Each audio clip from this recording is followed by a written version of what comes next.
update situasi dan penanganan pasca bencana banjir dan longsor di 3 provinsi, Aceh, Sumatera Utara, dan Sumatera Barat. Kita akan mulai dari rekapitulasi korban jiwa hingga hari ini.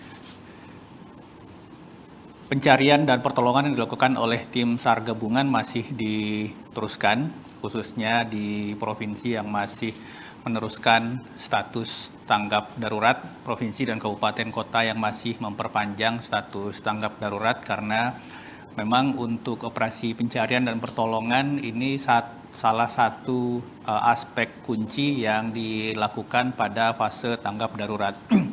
Hari ini ada penambahan dari Aceh Utara sebanyak 10 jiwa, sehingga per hari ini 3 Januari 2026 total korban jiwa meninggal dunia menjadi 1.167 jiwa. Tentu saja sekali lagi simpati dan belasungkawa yang mendalam untuk para keluarga korban. Innalillahi wa inna ilaihi raji'un.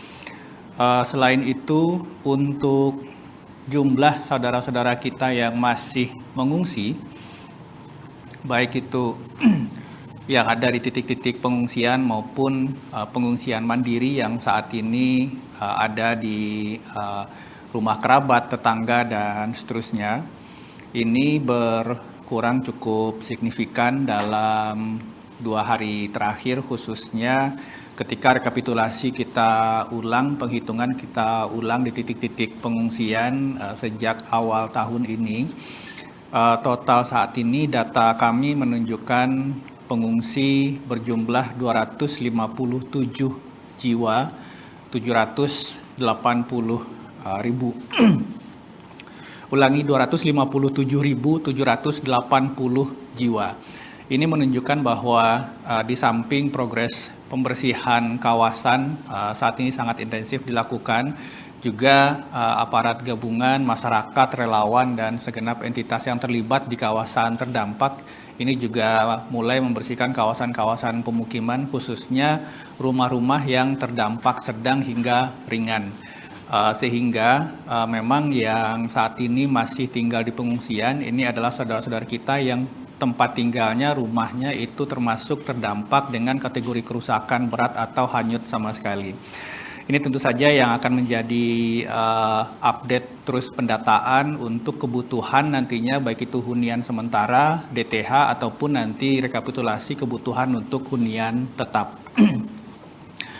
Untuk progres perbaikan akses jalan, jembatan, dan pembersihan kawasan, ini kami laporkan kalau kita melihat di Aceh Tamiang, selain dari pondok pesantren yang sebagian besar sudah terlihat berbeda dengan beberapa waktu sebelumnya, ini juga pembersihan tumpukan-tumpukan sampah kayu yang terbawa oleh banjir longsor juga terus kita lakukan.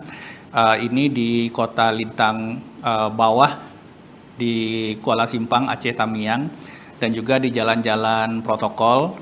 Selain itu, karena tanggal 5 hari Senin minggu depan ini adalah hari pertama proses belajar mengajar akan kembali dimulai pada semester genap.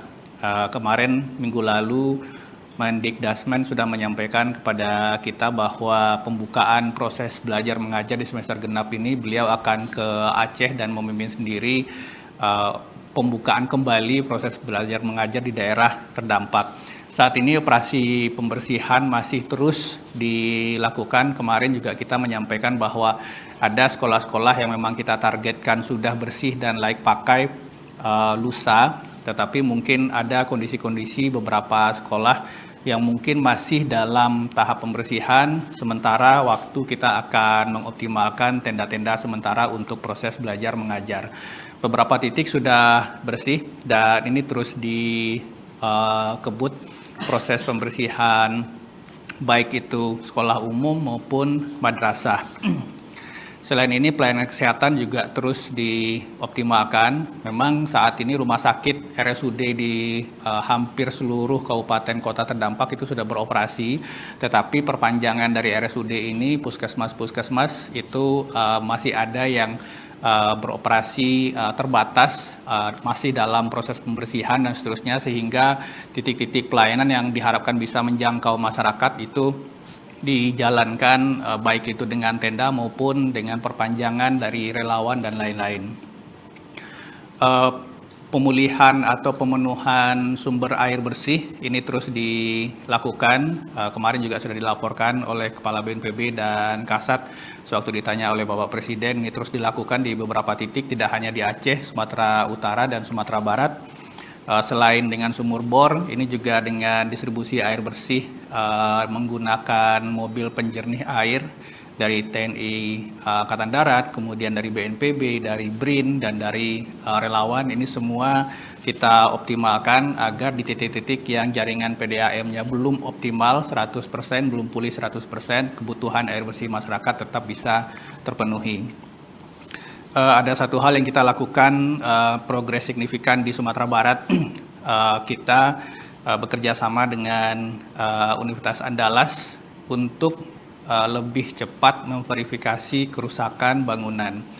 Ini sangat penting, tentu saja proses penilaian kerusakan bangunan ini harus dengan standar-standar yang sudah ditetapkan oleh Kementerian PU, dan adik-adik mahasiswa ini adalah mahasiswa dari jurusan-jurusan yang memang berkaitan dengan pekerjaan sipil, teknik sipil, arsitek, dan seterusnya, supaya proses penilaian kerusakan bangunan ini benar-benar bisa kita finalisasi dan hak-hak masyarakat memang sesuai dengan apa yang seharusnya didapatkan. Saat ini ada 400 mahasiswa yang sudah disebar ke daerah terdampak di Sumatera Barat, dan kita harapkan ini bisa mempercepat proses validasi di lapangan dari laporan yang disampaikan pemerintah daerah kepada BNPB. Distribusi logistik terus berjalan. Saat ini di hari ini di Aceh 31,7 ton, kemudian Sumatera Utara itu 39,7 ton, dan Sumatera Barat 5,7 ton. Untuk khususnya Aceh, sekali lagi meskipun akses jalan nasional kita sampaikan sudah terhubung semua, tapi ada beberapa titik sekarang yang menjadi atensi adalah jalan penghubung lintas kecamatan dan lintas desa dalam satu kabupaten. Khususnya yang ada di tengah, di kawasan tengah Aceh, Bener Meriah, Aceh Tengah, dan Gayo Lues. Ini masih terus kita coba jangkau dengan baik itu personil TNI, Polri berjalan kaki, relawan berjalan kaki, maupun dengan menggunakan motor trail. Karena masih ada beberapa akses jalan di dalam kabupaten, jadi bukan jalan nasional, di dalam kabupaten. Ini yang masih terbatas hanya bisa dilewati oleh kendaraan roda 2 atau kendaraan roda 4 yang menggunakan sistem 4x4. Jadi ini terus dilakukan, baik itu dengan motor trail, ini dilakukan hampir setiap hari. Jadi kita pastikan titik-titik masyarakat yang masih tersebar, yang cukup jauh dari posko kabupaten atau posko kecamatan, maka ini pemerintah daerah bersama relawan dan semua pihak yang terlibat terus memastikan bahwa masyarakat terdampak ini dapat dipenuhi kebutuhan logistiknya. Selain jalur darat, BNPB masih terus melakukan distribusi logistik via jalur udara. Ini sudah mulai bisa lebih terkonsolidasi, sehingga kita pastikan titik-titik masyarakat yang mulai terkumpul dalam satu area ini terpenuhi dengan baik. Download Tribun X sekarang, menghadirkan lokal menjadi Indonesia.